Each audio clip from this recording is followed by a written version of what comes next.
قل أوحي إلي أنه استمع نفر من الجن فقالوا إنا سمعنا قرآنا عجبا۔ السلام علیکم ورحمۃ اللہ وبرکاتہ۔ ناظرین، علماء سے روبرو کے محفل میں ہم آپ تمام کا پرتپاک استقبال کرنے جا رہے ہیں، اور ہمارے ساتھ جڑے ہوئے فضیلت الشیخ الدکتور حافظ عبد المقیت مدنی حفظ اللہ، اور شیخ سے ہم پھر دوبارہ ایک سوال کے ساتھ حاضر ہوئے ہیں۔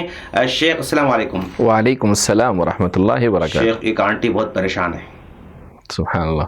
وہ آنٹی مسلسل ہماری ایپیسوڈ سن رہی ہیں، اور جب سنتے ہیں تو ان کو ڈر لگ رہا ہے، اور وہ جاننا چاہتی ہیں کہ آج سے انسان آصف کا شکار کن حالات میں ہوتا ہے تاکہ بچ سکیں۔ وہ کون سے حالات ہیں جن میں وہ آصف کا شکار ہو سکتا ہے؟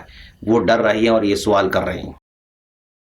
بسم اللہ الرحمن الرحیم، وبہ نستعین، علیہ توکلت وإلیہ انیب۔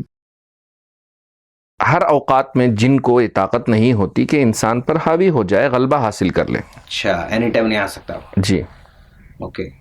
بعض اوقات میں وہ داخل ہوتا ہے، بعض مرتبہ اللہ تعالیٰ نے اس کو یہ طاقت دی ہے کہ داخل ہو سکتا ہے، لیکن ہر وقت داخل ہونے کا امکان نہیں ہے۔ بعض خصوصی حالات ہیں جب انسان اپنی کمزوریوں کی وجہ سے اسے موقع دیتا ہے کہ داخل ہو جائے۔ اچھا، اوکے۔ جیسے مثال کے طور پر انسان سخت غصے کی حالت میں ہو تو یہ اچھا موقع ہوتا ہے کہ شیطان اس کے اندر داخل ہو جائے۔ غصے کی حالت میں؟ جی، صحیح بخاری کی ایک روایت ہے، حدیث نمبر 3282۔ سلیمان بن سرد رضی اللہ عنہ فرماتے ہیں کہ ایک مرتبہ میں رسول صلی اللہ علیہ وسلم کے ساتھ بیٹھا تھا، آپ کی مجلس میں تھا، اور قریب ہی میں دو لوگ ایک دوسرے کو برا بھلا کہہ رہے تھے۔ بات زیادہ آگے بڑھ گئی تو دونوں سخت غصے کی حالت میں تھے، ایک کا چہرہ غصے سے سرخ ہو گیا، لال ہو گیا۔ تو آپ صلی اللہ علیہ وسلم نے کہا، میں جانتا ہوں کہ جو شخص زیادہ غصہ ہو رہا ہے ایک کلمہ کہہ دے بس، تو اس کا سارا غصہ چلا جائے گا، شیطان اس سے دور ہو جائے گا۔ تو آپ صلی اللہ علیہ وسلم نے کہا صرف اعوذ باللہ من الشیطان الرجیم کہے تو شیطان وہاں سے بھاگ جائے گا۔ تو سخت غصے کی حالت میں شیطان حاوی ہو جاتا ہے۔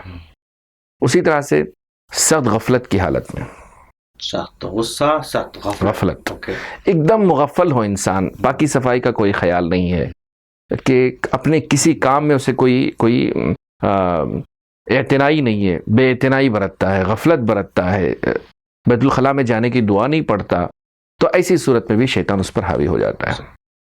نمبر 3، سخت خوف کی حالت میں انسان بہت زیادہ ڈر جائے تو بے قابو ہو جاتا ہے، تو ایسے موقع پر بھی شیطان کو ایک موقع ملتا ہے کہ وہ اس کے اندر داخل ہو جائے۔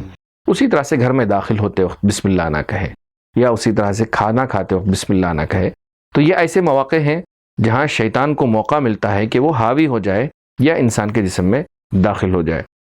اسی طرح سے اہل علم نے کچھ اور چیزیں بھی ذکر کی ہیں، جیسے حرام طریقے سے اگر کوئی شہوت کی کوشش کرتا ہے، یعنی غیر جائز طریقے اپناتا ہے اور حرام طریقے سے شہوت رانی کی کوشش میں لگ جاتا ہے، تو یہ بھی شیطان کے مسلط ہونے کا ایک راستہ ہے۔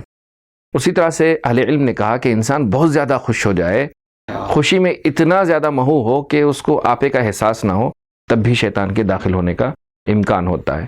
بعض مرتبہ جادو کی وجہ سے بھی، جیسا کہ ہم نے ذکر کیا، جادو کی وجہ سے بھیجا جاتا ہے، یا پھر جو ہے نظر بد کی وجہ سے بھی ایسا ہو جاتا ہے۔ تو یہ کچھ صورتیں ہیں، یہ حالات ہیں جہاں شیطان کے حاوی ہونے کے، غلبہ ہونے کا چانس زیادہ ہوتا ہے، جن میں سے سب سے زیادہ حالت غفلت ہے، اور حالت غصہ ہے، حالت خوف ہے، یا پھر جادو کی وجہ سے ہے۔ اللہ مجھے اور آپ کو اس سے محفوظ رکھے، آمین یا رب۔ ناظرین، دیکھا آپ نے کن کن حالات میں شیطان داخل ہو سکتا ہے اور مس کر سکتا ہے اور آپ کو پرابلم پیدا کر سکتا ہے۔ یہ سارے حالات سے بچنے کی کوشش کریں۔ ہم دعا کرتے ہیں آپ کے حق میں کہ اللہ تعالیٰ آپ تمام کو اور ہم سب کو اس طرح کے حالات سے محفوظ رکھے، آمین یا رب۔ آمین۔ السلام علیکم ورحمۃ اللہ وبرکاتہ۔